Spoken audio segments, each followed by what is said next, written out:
मंत्रिपरिषद में 11 विषयों पर स्वीकृति दी गई है।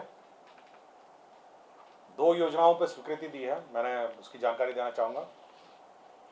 सर्वप्रथम बख्तियारपुर इंजीनियरिंग कॉलेज में जो 5 एकड़ निःशुल्क भूमि उनको मिली थी एक्सपेंशन के लिए, उसमें प्रशासनिक सह अकादमिक ब्लॉक, बालिका छात्रावास, ऑडिटोरियम का निर्माण, परिसर का विकास, फुटबॉल मैदान, 4 दीवारी, कुल 49,72,78,000 रुपये प्रशासनिक स्वीकृति दी गई है। तो ये 7 निश्चय की योजना है और जो वर्तमान में आपको पता होगा कि संचालित है अभी भी बख्तियारपुर में इंजीनियरिंग कॉलेज, उसमें अतिरिक्त जो स्टूडेंट्स हैं उनके लिए अकादमिक ब्लॉक, बालिका छात्रावास, ऑडिटोरियम निर्माण, परिसर विकास, फुटबॉल मैदान और 4 दीवारी की स्वीकृति दी है। तो ये एक योजना जिसकी स्वीकृति दी गई है। दूसरी योजना जो स्वीकृति दी गई है वह आपको जानकारी होगा कि दरभंगा में राज्य सरकार ने एम्स के लिए, all Indian institute of medical sciences के लिए भूमि बहादुरपुर अंचल में एकमी शोभन बाईपास सड़क में विभिन्न खेसरा में 189.17 एकड़ में भूखंड में आवश्यकता अनुसार मिट्टी भराई का सैंक्शन किया। मिट्टी भराई और उसका बाउंड्री और उसका आधारभूत संरचना, इसके लिए 3,09,29,59,000 रुपये की प्रशासनिक स्वीकृति दी है। यह जो ज़मीन है वो सड़क से थोड़ी नीची है, जिस कारण से इसको मिट्टी भराई और बाउंड्री वॉल इसको करेंगे। तत्पश्चात यहाँ पर all Indian institute of medical sciences Darbhanga जो प्रस्तावित है उसका निर्माण किया जाएगा। ये कुल एकड़ आपका है 189.17 एकड़ है। तो ये जमीन मैं बता देता हूँ कहाँ पे है। बहादुरपुर अंचल, एकमी शोभन बाईपास सड़क, मौजा बलिया और थाना नंबर 120/2। ठीक है, तो ये 2 योजनाएं हैं जो स्वीकृति दी गई है। इसके अतिरिक्त राज्य सरकार ने दानवीर भामाशाह की जयंती जो 29 अप्रैल को होगी, 29 अप्रैल को पुनईचक पार्क में उनके प्रतिमा स्थल पर राजकीय समारोह के रूप में मनाए जाने का निर्णय लिया है। तो राजकीय समारोह के रूप में मनाया जाएगा 29 अप्रैल को भामाशाह की जयंती। बिहार में एक नया संवर्ग, प्रोटोकॉल ऑफिसर्स का संवर्ग क्रिएट किया गया है। ये प्रोटोकॉल ड्यूटी में पटना एयरपोर्ट, दिल्ली एयरपोर्ट और गया एयरपोर्ट पर रहेंगे।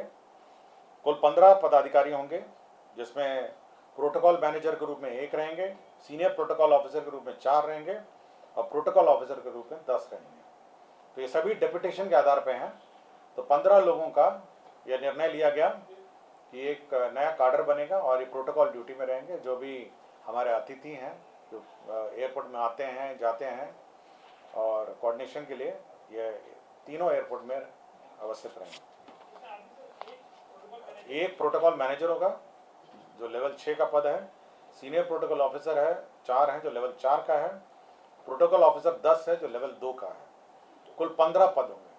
तो 15 छोटा सा ही काडर है और 3 ही एयरपोर्ट इनको संभालना है। पटना एयरपोर्ट है, दिल्ली एयरपोर्ट है और गया एयरपोर्ट है। तो बहुत सारे हमारे गेस्ट आते हैं जिनको समस्या रहती है।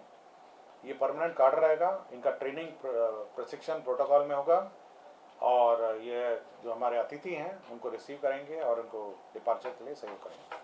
काडर का नाम क्या होगा सर? प्रोटोकॉल काडर का नाम क्या होगा? इसका काडर का नाम मैं बता, बिहार प्रोटोकॉल संवर्ग भर्ती एवं सेवा शर्त नियमावली 2023 ये है। और protocol manager, senior protocol officer and protocol officer. Zamindari bonds को जो इशू हुए थे, जो निर्गत हुए थे 1972 और 1974 के बीच में, जमींदारी बॉन्ड 40 वर्षों के लिए निर्गत किए गए थे। इसमें बंद पत्र के बॉन्ड के रूप में 50 रुपये का बॉन्ड थे, 100 रुपये के बॉन्ड थे, 200 रुपये के बॉन्ड थे, 500 रुपये के बॉन्ड थे, 1000 रुपये के बॉन्ड थे, 5000 और 10,000 रुपये के बॉन्ड थे। तो ये विभिन्न बॉन्ड जो जमींदारी उन्मूलन हुआ तो सभी जो भूधारी थे उनको बॉन्ड निर्गत किए थे राज्य सरकार ने। और ये RBI, reserve bank of India, ये बॉन्ड रखती थी और मेंटेन करती थी और पेमेंट भी वहीं से होता था। हाल के दिनों में, वर्षों में ये देखा गया कि कोई बॉन्ड का क्लेमेंट नहीं आया, जो बचे हुए बॉन्ड हैं, और इस बॉन्ड को मेंटेन करने के लिए सरकार को 46 लाख रुपए सालाना आरबीआई को देना भी पड़ता है। अब यह निर्णय लिया गया कि सरकार इस बॉन्ड सभी को आरबीआई से लेकर अपने स्ट्रांग रूम में रखेगी, और अपने स्ट्रांग रूम में जब जब किसी को बॉन्ड अपना प्रस्तुत करके भुगतान चाहेगी तो सरकार उसका भुगतान कर देगी। तो आरबीआई के स्थान पर राज्य सरकार, बॉन्ड होंगे सर? इसमें 4,63,152 4,63,152 कुल बंद बताया। ठीक है।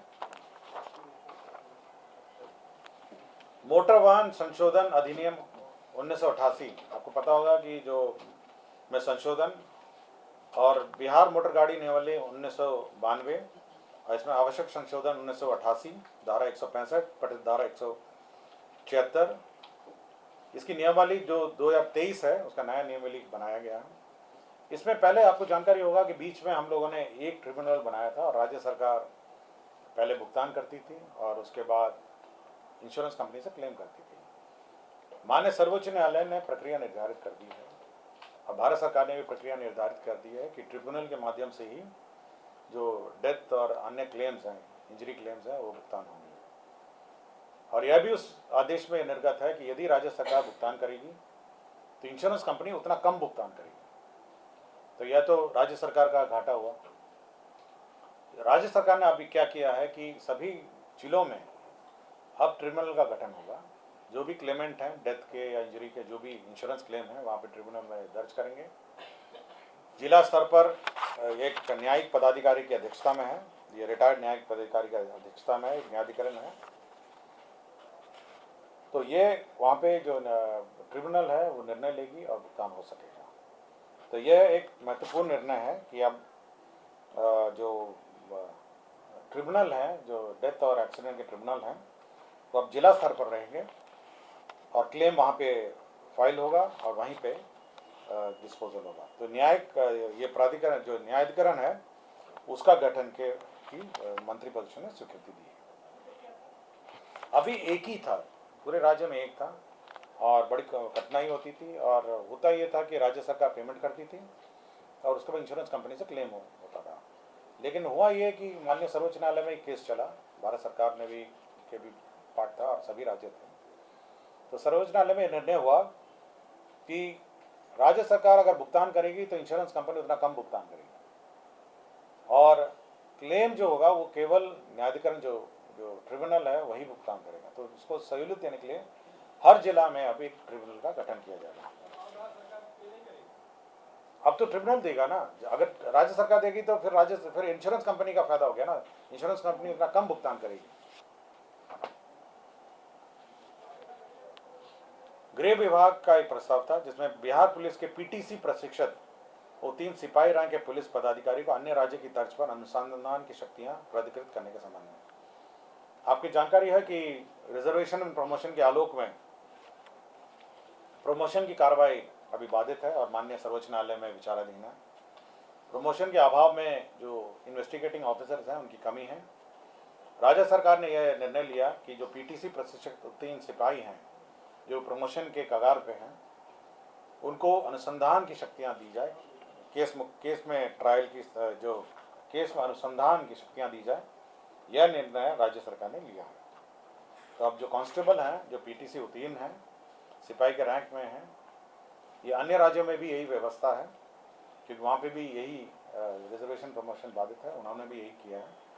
तो अब बिहार पीटीसी प्रशिक्षित 3 सिपाही रैंक के पुलिस पदाधिकारी अन्य राज्य की तर्ज पर अनुसंधान की शक्तियाँ प्राधिकृत होगी। तो ये लोग होंगे लेस देन एएसआई? हाँ, less than ASI, just below ASI.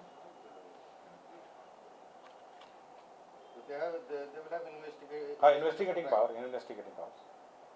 विज्ञान एवं प्रौद्योगिकी विभाग का एक प्रस्ताव था जिसमें तकनीकी शिक्षा गुणवत्ता उन्नयन कार्यक्रम 3य चरण के अंतर्गत। सर 1 सेकंड सर, इसमें कितने होंगे, कुछ आइडिया है सर अभी तक पीटीसी वाले ऑल ओवर मतलब बिहार में जिनको कि they will get investigative right मतलब पावर?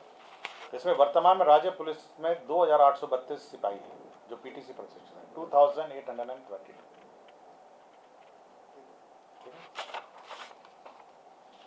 विज्ञान एवं प्रौद्योगिकी विभाग के अंतर्गत तकनीकी शिक्षा गुणवत्ता उन्नयन कार्यक्रम तृतीय चरण के अंतर्गत कंप्यूटर साइंस एंड इंजीनियरिंग संकाय के अंतर्गत नियोजित सहायक प्राध्यापकों का दिनांक 1/4/2023 से 31/3/2024 तक 1 वर्ष तक एक्सटेंशन हुआ तथा भौतिक रसायन गणित एवं अंग्रेजी संकाय के अंतर्गत नियोजित सहायक प्राध्यापकों को 1/4/2023 से 30/9/2023 6 माह तक एक्सटेंशन दिया है। अभी वर्तमान में पद रिक्त हैं और बहाली की प्रक्रिया चल रही है, तो बहाली की प्रक्रिया तक ये एक्सटेंशन का प्रस्ताव है। गृह विभाग का एक प्रस्ताव है कि राज्य में हो रहे यौन शोषण के अंतर्गत आपराधिक घटनाओं, मृतकों की पहचान स्थापित करने, बच्चों की चोरी, अदला बदली एवं पितृत्व मातृत्व के मामले की जांच के उद्देश्य से बिहार राज्य में क्षेत्र विधि विज्ञान प्रयोगशाला मुजफ्फरपुर, भागलपुर में DNA शाखा का एक यूनिट स्थापित करने के लिए राजपत्रित अराजपत्रित कोटि के कुल 14 पदों के सृजन की स्वीकृति है। तो DNA की जांच 2 स्थानों पर होगी, जो मुजफ्फरपुर और भागलपुर में, उसके लिए पदों का सृजन हुआ है। सामान्य प्रशासन विभाग का एक प्रस्ताव था। श्री अशोक कुमार 2 तत्कालीन सब जज ACGM मधुबनी, जो वर्तमान में निलंबित हैं, मुख्यालय मधेपुरा है, उनको गंभीर कदाचार के आरोप में सेवा से बर्खास्त किया गया है। अशोक कुमार 2 हैं, तत्कालीन सब जज ACGM मधुबनी, उनको बर्खास्त किया गया। विज्ञान एवं प्रौद्योगिकी विभाग, आपको याद होगा कि विज्ञान एवं प्रौद्योगिकी विभाग के प्रस्ताव है जिसमें बिहार अभियंत्रण विश्वविद्यालय अधिनियम 2021 को नोटिफाई किया गया है। अब उसी के अंतर्गत जो स्टैट्यूट्स जो हैं, उसका नोटिफिकेशन अब कैबिनेट से अप्रूव हुआ है। अब ये फुल फ्लेज कार्य करेगी और